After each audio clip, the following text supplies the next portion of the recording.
Good morning everyone! Welcome back to another video. So, mag-half 10 na ng umaga, hindi ako nag-vlog kayo ng umaga kasi ganun din naman yung aking routine, paulit-ulit, ganun pa din. So, ngayon is nagre-ready lang ako kasi papasok ako sa work ng 12. Pero si Kira kasi susunduin siya ng lolo. Yeah?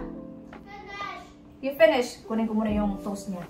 Binigyan ko kasi siya ng toast at saka fried egg, kaya naubos niya naman, may isang strawberry na natira. Hindi sana ako mag-vlog talaga today, pero may dumating kasi na isang sa post. Hindi actually to sa akin kay Dave to, pero tinanong ako ni Dave kung ano yung laman. Sabi niya kung i-open mo. Parang nakaka-proud. Ito yung galing to sa work ni Dave. Love your colleague.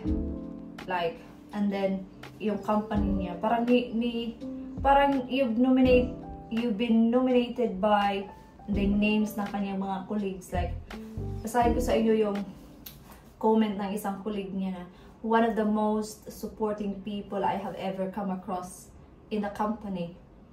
And a pleasure to work alongside. And then yung isa naman is si Paul. Naririnig ko to yung dalawang pangalan na to sa mga group chat ni Dave. Always bends over backward to help out. Nothing is too much trouble. Nakaka-proud. And mayroong chocolates na dalawa. So, dadalhin ko na naman to sa Philippines kasi masasayang lang naman to pag dito lang din to sa amin. Dalawa actually yung dumating. Bakit dalawa? So, i-open natin yung isa. Binigyan ako ni Dave kanina umaga ng card. Iniwan niya dito sa microwave. Hey, gorgeous. Yeah, basahin ko. You're the most, hindi ko mabasa. I don't know, mommy and wife we could ever dream to have. You're the best. Love, David. Alam niyo ba, hindi kami normally nag-celebrate ng Valentine's Day. Nung sa Pinas ako, yeah, si Dave nagsisend siya ng cake or flowers, but then sabi ko sa kanya na nandito na ako sa UK, we don't have to do it. Kasi magkasama naman na kami. Tapos, nafe-feel ko naman yun guys everyday. Kahit hindi naman Valentine's Day, binibilhan niya naman ako ng mga bagay-bagay. Kaya hindi na siya something na ano ba sa akin, kaya okay lang. Oh, this one as well. This is the second nominated by Sonia. Uncle Dave, I appreciate your support. Always call away when needed. The chocolate is for Kira. So ito, nakaka-proud. Na-proud naman ako kay Dave, no? Si Dave talaga guys is magaling talaga siya sa kung ano man yung work niya. Magaling siya sa ganyang field. But then, matagal naman din siya sa work niya. Kaya, parang alam niya na yung mga ginagawa niya ba. So, yeah. Kaya nga minsan ba, naiisip ko, minsan nga pag umaalis kami ni Dave, like umalis kami dun sa town, like nung weekend umalis kami. Binigyan niya kami ni Kira ng pang-shopping. Iba kay Kira, iba din sa akin. Yung feeling ko, sabi ko talaga, we don't need to spend too much money. Kasi naano talaga ako guys na, hindi naman sa nasasayangan. Parang nabuworried ako na baka wala na kaming pera, wala na kaming extra. Pero sabi ni Dave, lagi niya sinasabi, I work hard for you too. Lagi niya sinasabi na, nag-work talaga siya para sa amin dalawa ni Kira, para maka-provide siya sa amin ni Kira. Yun yung lagi niya sinasabi. Kaya I'm very, very thankful na ganyan siya mag-isip, very responsible. Sa lahat ng ginagawa niya, inuuna niya talaga ako. Nung wala pa si Kira, ako talaga lagi. Inuuna yung sarili kong happiness. Bago yung kanyang happiness. Yeah. And when it comes naman sa in-laws ko, guys, wala akong, sa relasyon namin ng mga in-laws ko, walang problema. Me and my mother-in-law especially, kami talaga yung dalawa yung siya talaga yung una kong friend dito sa UK, yung mother-in-law ko. Kaya I am so happy there, I'm so grateful, I am very thankful na may family ako dito sa UK na ganito, kasi sila naman talaga yung kakampi mo. It doesn't matter kung marami kang kaibigan. Babalik ka talaga sa sarili mong family. Although, hindi naman talaga sila yung mama at papa ko. But then, this is my home now. UK is my home now. My husband is here, my daughter is here. Ako, taga dito na ako. Especially ngayon, nag-apply na ako ng citizenship. Tapos na siya. So, this is my home now. And it is very, it is very good that I have a very supportive family. Dahil wala naman dito yung mama at papa ko. At least meron akong kakampi. Kung ano mang mangyari, alam niyo yun. Kaya, sabi ko talaga, yung na-learn ko talaga dito sa UK, I don't need a lot of friends. Kasi, my family is enough for me. Kaya talaga, kung may nakakasalamuha man ako, yeah, it's good. Kung mayroon na akong makakasalamuha na nag-click kami, but then, at the end of the day, si Dave pa rin talaga yung aking friend. Yun. Yun lang naman. Iwan ko bakit na ano tayo. Bakit na napunta yung topic natin sa ganito. But anyway, yun lang naman ang life story. So yun, lahat ng mga in-laws ko guys, mababait. Especially nung COVID, nagkape actually. Nagkape ko ba? Especially ba nung COVID times, yung mother-in-law ko talaga. Minsan kasi may dinadrop silang food, mga ganon. Kasi di ba hindi makalabas that time. So yung vlog na to is about dito lang sa bahay at sa work kasi papasok na ako soon.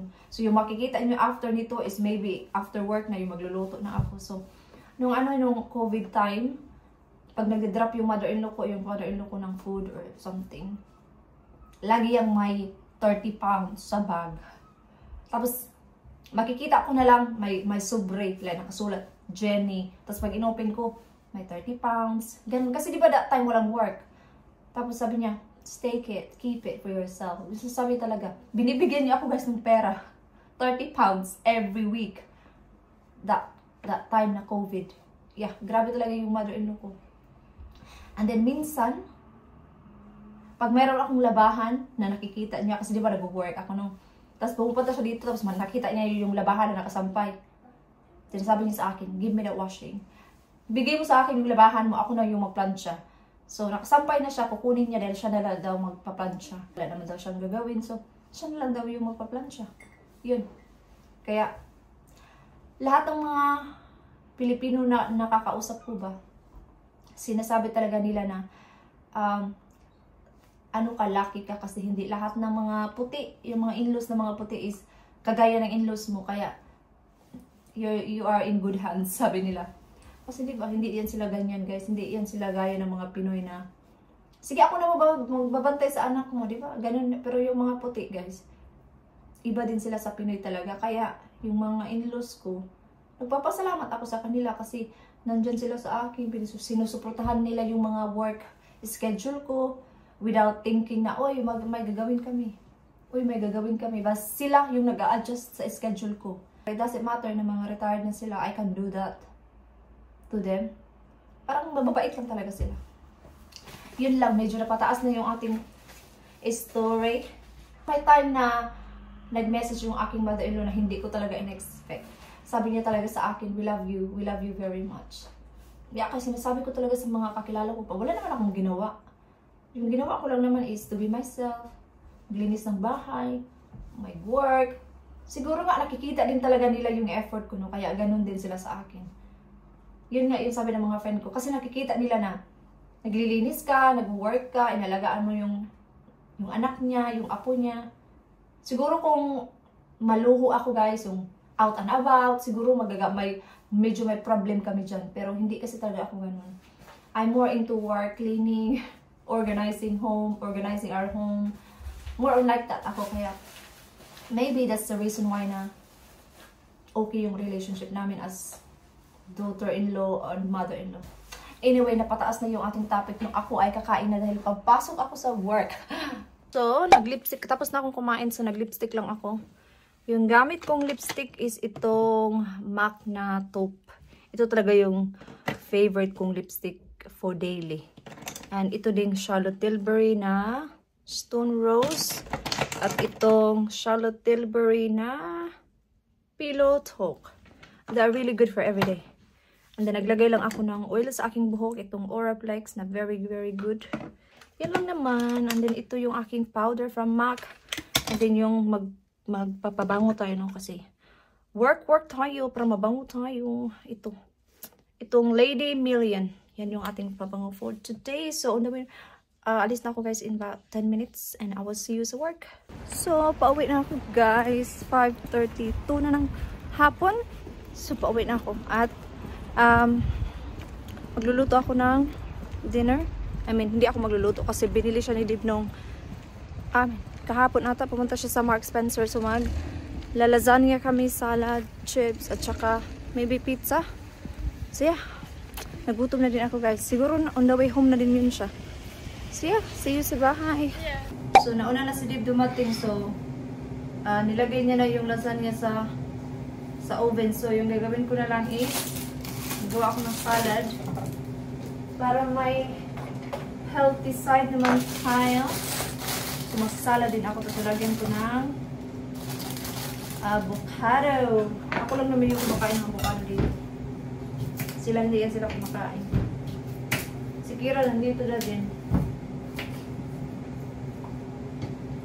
Cut tayo ng cucumber. Si Dib naligo lang. Yan lang kay Dib. Yan yung akin. So Kira, you went swimming with Granddad today? Good. You had a nice time? Nag-swimming daw sila. Ng kanyang Granddad. Sabi niya kasi kanina mag-swimming daw sila talaga. Kaya.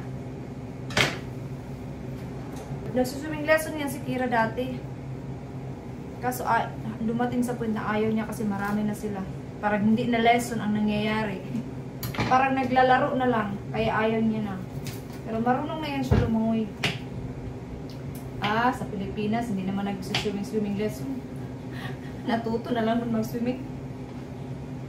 Lalo na dun sa amin, sa probinsya. Yung bahay namin malapit lang sa dagat. Okay, natuto na lang kami sa ligo-ligo ng dagat. Walang lesson-lesson. Yung salad. Ito yung chips.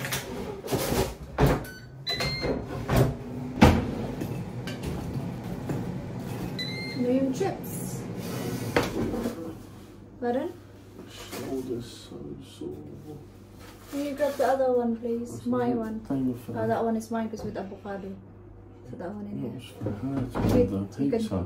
Yeah, you can take the chips. I will do Have this you one. put mats out? But yeah, I did. Right, cool. Yeah. There you are. Yum. Ooh, nice. Very nice. I'm so hungry. I think I had lunch about 11. Yeah, I had lunch about 11 guys. So anong oras na? Magsi 6 na. So gutom na talaga ang person. Ito yung akin. Grabe no? Gutom na gutom talaga. Yes, so we're gonna have our dinner first and I will see you after. So, tapos na akong naghugas guys. Tapos nang maghugas ang person. si Dave, nag-run ng bath ni Kira kasi maliligo na si Kira. Siya. Wala. So, ngayon is magtatanggal na ako ng makeup. Hindi niyo masyadong makita yung mukha ko. Siya, magtanggal na ako ng makeup. Si Kira nandun sa bath. Nag-bath. So, yeah. Kumusta ang inyong mga Valentine's Day? Si Dave, nagbigay siya sa akin ng Valentine's Day card. At binigyan niya ako ng gift din. Yung Victoria's Secret na mist. And then, hindi naman talaga kami nagva-Valentine's Day ng mga celebration. Kasi, yun nga, nasabi ko, di ba? Parang, normal naman yun everyday. Pero, of course, kailangan pa rin siyang i-celebrate. Pero, ako talaga yung nagsabi kahit noong una pa na, we don't need to buy cards and stuff like that. You know? Pero, okay lang naman din yun talaga sa amin kahit hindi kami mag-Valentine's Day. Yung importante sa amin dalawa is anniversary. At hindi din talaga kami guys ma-regalo talaga na mahal. Kasi kahit ako sinasabihan ko talaga siya, don't buy things that I don't need. Kaya ang ending, bumibili siya, pero alam ko. Kasi gusto ko yung nagagamit ko siya. At hindi yung binili lang kasi mahal. Pero hindi ko naman siya nagagamit. Alam niyo yung ganun. But anyway, ako ay nag-clean na ng aking mukha kasi mag-ready na kami for bed. Maaga pa naman, pero syempre, it's time to relax. Thank you so much guys for watching, and I hope to see you guys on my next one. Bye-bye!